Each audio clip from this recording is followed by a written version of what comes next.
A quem desculpa a sua razão de ser. Não estamos na obra. As pedras da fonte viva. Eu jamais Elas adormecem na alma. O sacrifício tempera de sonhos.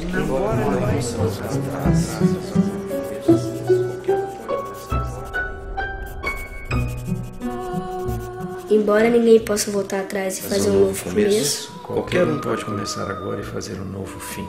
Eu entrei no filme por diversas formas, né? A primeira delas é porque achava uma boa biografia a ser contada. O que me fascinou foi o homem, a história, quem ele envolveu ao longo de sua vida. Eu sabia que o ponto meu no filme seria respeitá-lo e respeitar o que ele representa e respeitar as pessoas, o mundo de pessoas que ele representa. Todos nós acreditamos que existe uma corrente entre as pessoas quando se juntam e querem uma coisa. Estava aberto para mim contar o que eu quisesse contar do Chico Xavier. E eu contei o que achava que era necessário contar. Para mim, ele é absolutamente terreno, mas o seu comportamento, a sua maneira de falar, a sua maneira de comportar com a diversidade, a maneira de responder a um desafio, é uma maneira que normalmente as pessoas consagram como santo. Quem era o Chico? Um homem que escreveu mais de 400 livros, vendeu mais de 20 milhões de exemplares e doou toda a renda dos direitos autorais em cartório e instituições beneficentes. Por quê? Ele dizia, eu não escrevi nada, os livros não me pertencem, eles, os espíritos, escreveram. Chico Xavier é tudo aquilo que nós poderíamos chamar de um homem bom, ímpar. Sempre dizia, amai-vos uns aos outros como eu vos amei. E ele exemplificou isso durante toda a sua vida. Eu contei a história sem ser partidário. Procurei ser honesto com as minhas convicções ao contar essa história que eu desconheço realmente o que acontece com Chico Xavier.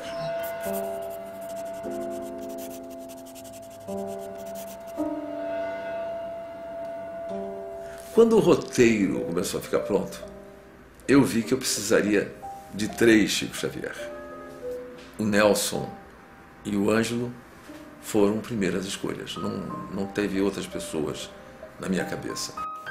Eu quero agradecer a todos vocês que vão participar do filme. É um agradecimento ao ser humano que foi Chico Xavier e que todos nós, seja a doutrina ou seja o que a gente acredita, o que a gente crê, o que acha, vê nele uma pessoa que no Brasil deixou uma sensação de esperança, de amor, de carinho. Ele teve amor.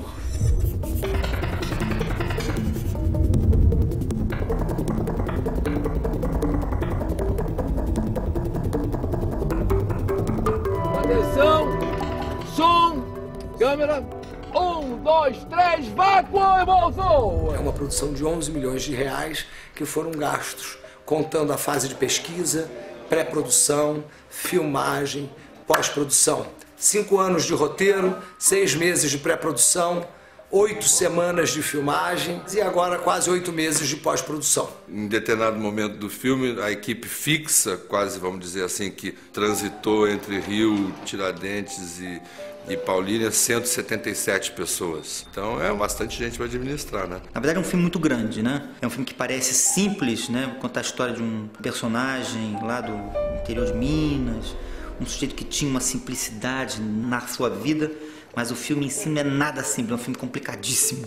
A gente tem 120 e tantos atores, né? Que tem fala. A figuração desse filme é mais de 1000 pessoas, acho, no total. Não é qualquer pessoa que você pode colocar em cena, tem que ser tipos, porque o filme, como todo mundo sabe, é um filme de época. Esse filme vai de 18 até 71. E o século XX ele é muito marcado por décadas. Você tem uma roupa para 10, você tem a Belle Époque, você tem uma roupa para 20, você tem uma roupa de 30, você tem uma forma. Passa-se o tempo nos cenários, nas locações, e então, assim, o desafio foi ter conseguido passar essa vida desse personagem com esses cenários que evoluem no tempo. E eu acho que talvez o desafio mais complicado de todos foi que a gente acabou filmando em vários lugares. A gente teve talvez umas 5 fases. A gente filmou no Rio, depois filmamos em Minas, em Tiradentes, depois filmamos em São Paulo, depois filmamos de novo no Rio, depois fomos filmar de novo em Minas, lá em Uberaba. Onde a gente chegou e falou do Chico Xavier, as portas se abriram pra gente mesmo. Todas as vezes que eu entro no cenário do Claudinho, a gente casa bem, sabe? Tudo foi muito harmônico, deu muito certo.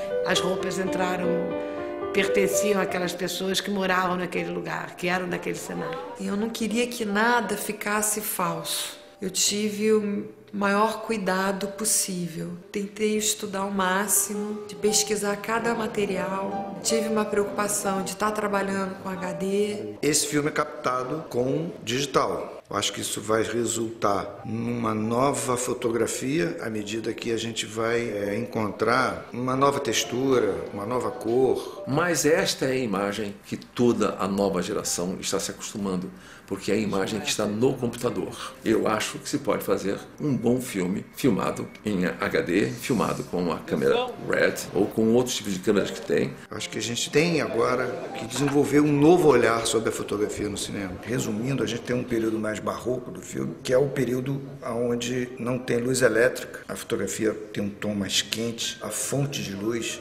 vem do fogo. Posteriormente, vem a luz incandescente, mas a luz incandescente também é uma luz quente. E no último período do filme, a gente esfriou na parte do pinga-fogo, que é uma parte mais fria. E entre elétrica e maquinário, o fotógrafo tem que ser uma coisa só, tem que ser uma engrenagem só. Lógico que tem desafios, né? Eu faço muitas traquitanas. Traquitanas, para quem não sabe, é alguma coisa criada que não existe para que aquilo seja usada no set. Só que o tempo de realização das traquitanas é muito rápido, você tem que criar aquilo rápido. Algumas você elabora na cabeça, o resultado você só vai ver na hora. E quando você joga no set, aí que ela vai funcionar de acordo com o que o diretor pensou. O Daniel, eu acho que é um dos diretores que mais sabe com quem eu trabalhei mesmo. O Daniel me ensina. Ele me ensina a colocar câmera, ele me ensina a poupar planos, porque ele aproveita muito bem as câmeras. Cris D'Amato tem comando, agilidade e tem a delicadeza feminina, o olhar feminino que é muito mais aguçado. Daniel e eu fuçamos bem o livro do Marcel Sotomayor. Eu acho que alguém com a visão que o Daniel tem de cinema, de comunicação e com esse distanciamento que ele tem em relação ao tema, por não ser espírita, por ser ateu, como ele se declara, isso só faz bem ao Chico. A gente usou como base o livro As Vidas de Chico Xavier, do Marcel Sotomayor. A estrutura do filme, ela não segue o do livro, porque o livro vai na cronologia. Enfim, não é totalmente cronológico, mas ele segue uma liberdade da literatura, vamos dizer assim. Já o filme não, a gente teve que trabalhar essa nossa estrutura de 3 grandes etapas costuradas pelo Pinga-Fogo e achar a nossa própria linguagem. O Pinga-Fogo foi na época e foi para mim agora uma base muito grande para estudar o Chico Xavier. Porque ali naquele programa ele coloca muito seus pensamentos e eu acho aquilo muito ecumênico. O Pinga-Fogo assustou um pouco o pessoal técnico porque, dada a dimensão da cena e da quantidade de câmaras e das pessoas, a quantidade de gente envolvida, os entrevistadores, o pivô da televisão. Eu queria estar mais perto da realidade possível no filme. Então, nada mais real do que o Pinga-Fogo. Aí está ele, Francisco Cândido Xavier, Chico Xavier. É um prazer recebê-lo esta noite no Pinga-Fogo. A maior audiência da televisão num programa de entrevistas em todos os tempos foi exatamente a entrevista do Chico Xavier, no Pinga-Fogo. Saulo Gomes foi o repórter que trouxe o Chico Xavier de Uberaba para a primeira entrevista no programa Pinga-Fogo, que era conduzido pelo Almir Guimarães. A primeira entrevista que eu realizei com o Chico foi no início do mês de maio de 1968. Era para mim um desafio entrevistar Chico Xavier, quebrar aquele tabu em relação à imprensa. Eu vi que o Chico Xavier, ele era humano que era humano e me provou, desde a primeira entrevista, que ele é uma das poucas pessoas que realmente tinha amor pela humanidade. Sem dúvida nenhuma, eu sei que mexeu comigo como mexeu com muitas pessoas que fizeram o filme. Não é que me torne um espírita, não é que me torne um crente, nada disso, mas ele mexe no que eu acho o mais fundamental, ele mexe na pessoa.